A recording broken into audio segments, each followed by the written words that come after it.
welcome to One Hard Thing a Day. I'm Carolyn. Hey, and I'm Dylan.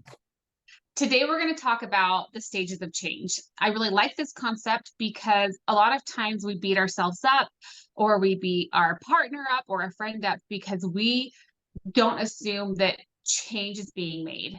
But this model and this framework really helps see that sometimes change is unseen.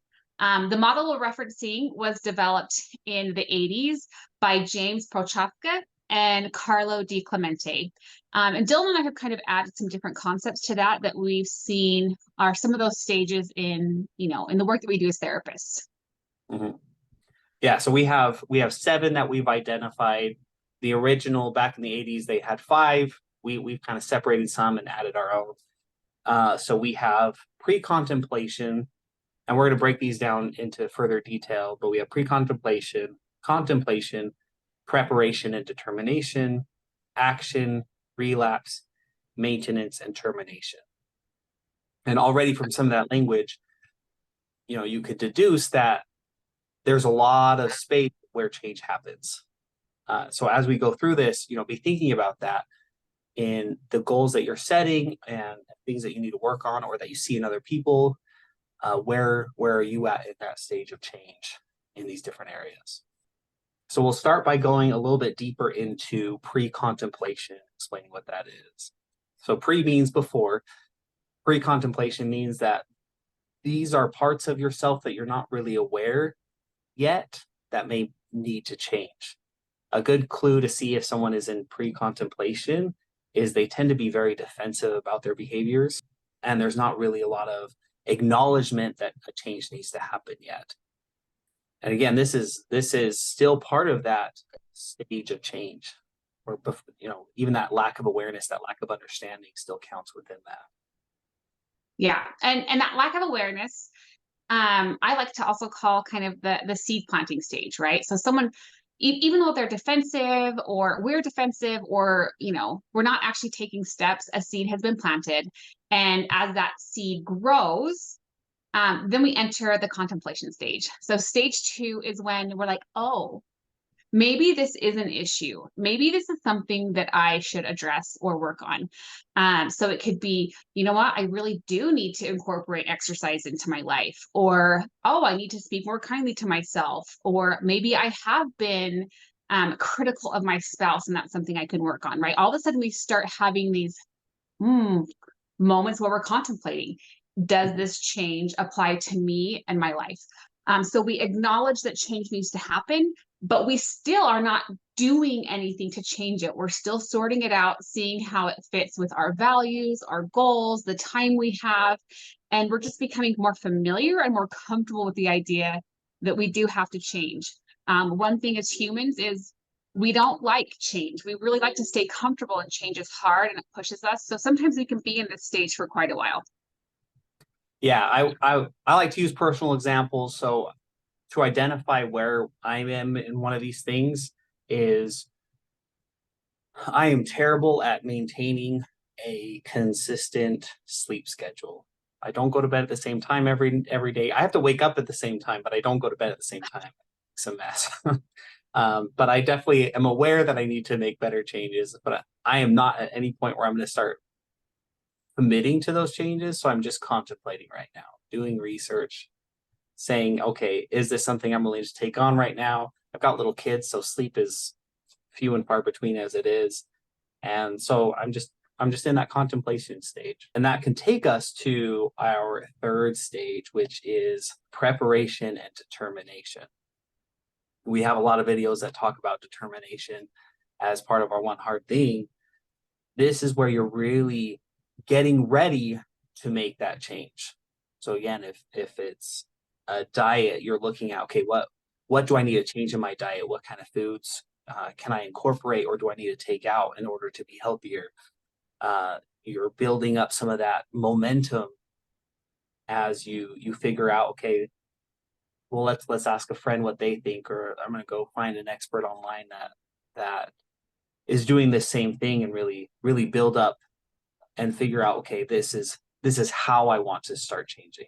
This is the direction I'm going to try first.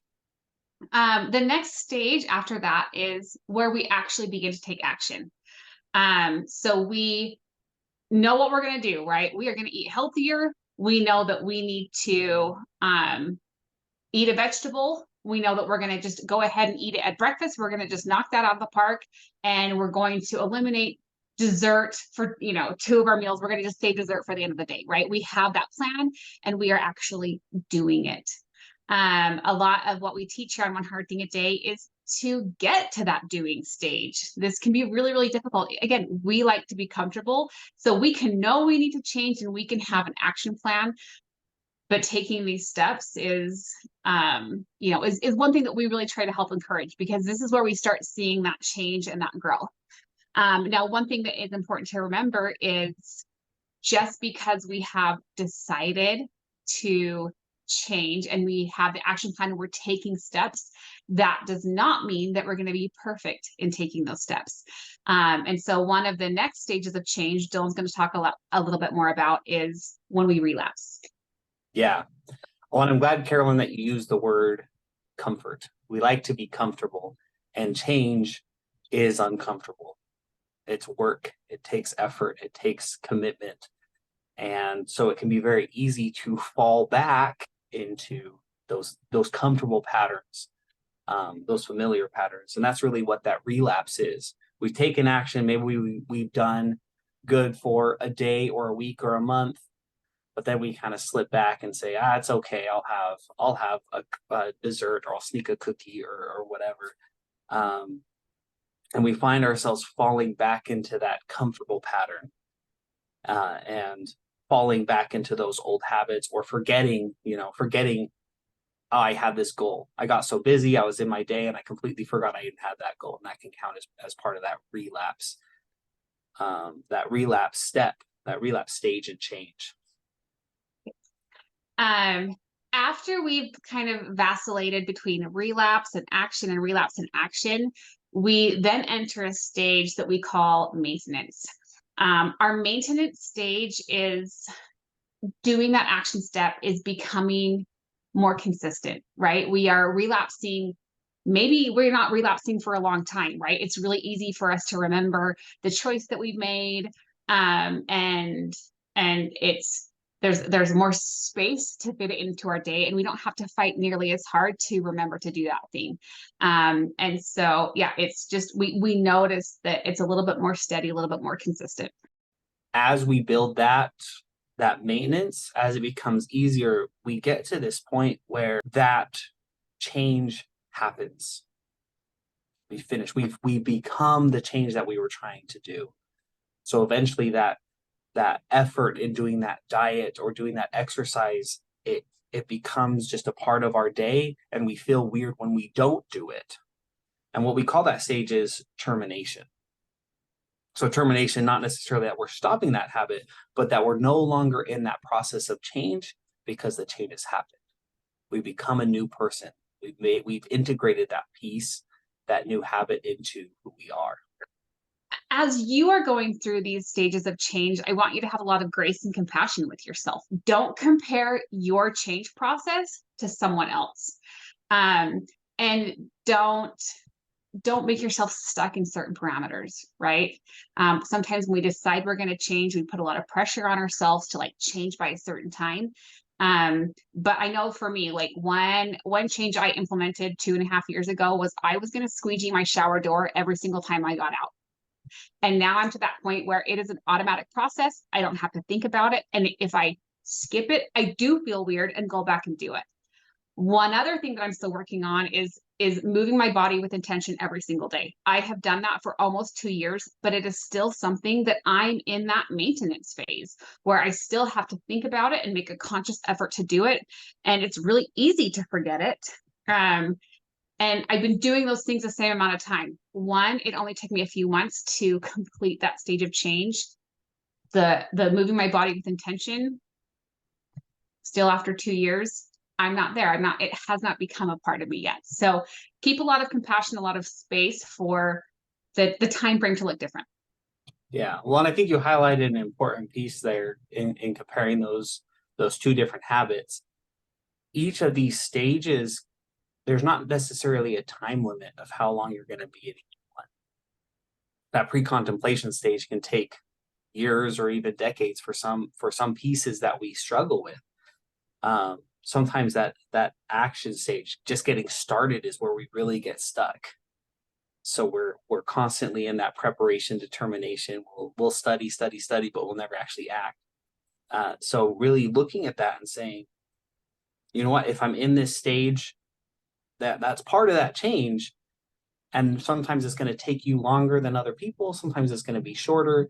With one habit, it's going to be a very quick change. And with another, it can be a very long, drawn out, or even a lifelong fight, a lifelong struggle. Yeah.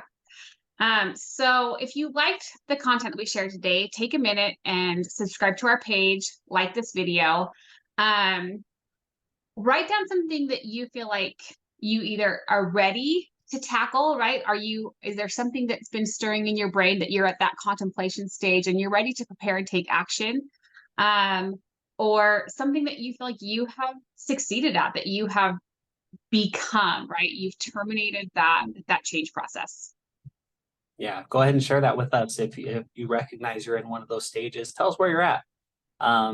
Share your accomplishments. Even just changing from one stage to the next is something to be celebrated.